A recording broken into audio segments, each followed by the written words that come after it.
ഒരു ചിരട്ട വെച്ചിട്ടുള്ള ഒരു ബ്യൂട്ടിഫുൾ ക്രാഫ്റ്റാണ്. അപ്പോൾ നമ്മുടെ ഈ ഒരു ക്രാഫ്റ്റ് കട്ടിൽ ക്ലോത്ത് ചേച്ചിയുടെ ഇൻസ്പയർ ആയിട്ട് നമുക്ക് ഇത് ഫസ്റ്റ് തന്നെ 2 ചിരട്ട എടുത്തിട്ട് നമുക്ക് വെള്ള കളറും ഒരു ലൈറ്റ് മഞ്ഞ കളറുമായിട്ട് നല്ല രീതിയിൽ ഒന്ന് മിക്സ് ചെയ്തെടുക്കാം. എൻ്റെ കയ്യിലൊരു കുഞ്ഞി മഞ്ഞ കളറായിരുന്നു ഉള്ളത്. അപ്പോൾ നമുക്കതിൽ മിക്സ് ചെയ്തെടുത്തിട്ടുണ്ട്. ഇനി നമുക്ക് ഈ ചിരട്ടയുടെ മുകളിൽ അത് ഫുള്ള് ഒന്ന് അടിച്ചെടുക്കണം. ഒരു കാര്യം നമ്മൾ പറയാൻ വിട്ടുപോയി, നമ്മൾ ചിരട്ട എടുത്തിട്ട് അതിൻ്റെ മണ്ടയ്ക്കുള്ള ഫുള്ളും നമ്മൾ ചിരണ്ടി കളയണം. എന്തിനാന്ന് വെച്ചാൽ നമ്മൾ പെയിൻ്റ് അടിക്കുമ്പോൾ അല്ലെങ്കിൽ ഫുള്ള് പൊങ്ങി വരും.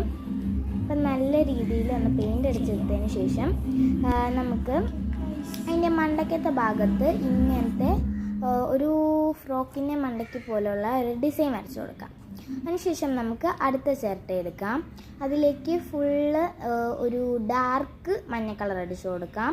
നമ്മൾ അങ്ങനെയാണ് ഒട്ടിക്കാൻ പോകുന്നത്. ഇനി നമുക്ക് ഈ മഞ്ഞ കളറ് നമ്മുടെ തീർന്നിട്ടുണ്ടായിരുന്നു. അപ്പോൾ ഫുള്ള് ബാക്കിലേ ഉണ്ട് ഇനി അടിക്കാൻ. അത് നമുക്ക് വെള്ള കളർ വെച്ചടിക്കാം. അപ്പോൾ അതിന് ശേഷം എൻ്റെ കൈ ഫുള്ള് കളറായി. ഇനി നമുക്ക് ഗ്ലൂ വെച്ച് നല്ല രീതിയിൽ ഇത് രണ്ടും ഒന്ന് ഒട്ടിച്ചു കൊടുക്കാം.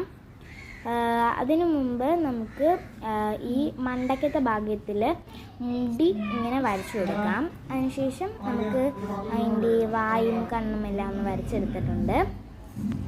അപ്പം ഇനി നമ്മൾ ഇങ്ങനെയാണിത് ഒട്ടിക്കാൻ പോകുന്നത്.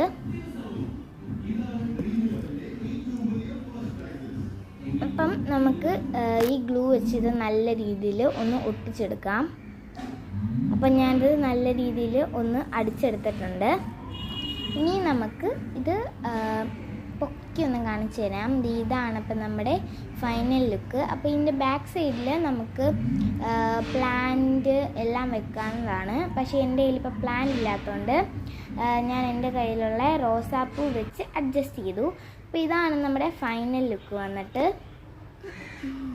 അപ്പോൾ എല്ലാവർക്കും ഇഷ്ടപ്പെട്ടാൽ ലൈക്ക് ചെയ്യാൻ മറക്കരുത്. അപ്പോൾ ഇതാണ് നമ്മുടെ ഫൈനൽ ലുക്ക്. അപ്പോൾ എല്ലാവർക്കും ബൈ ബൈ.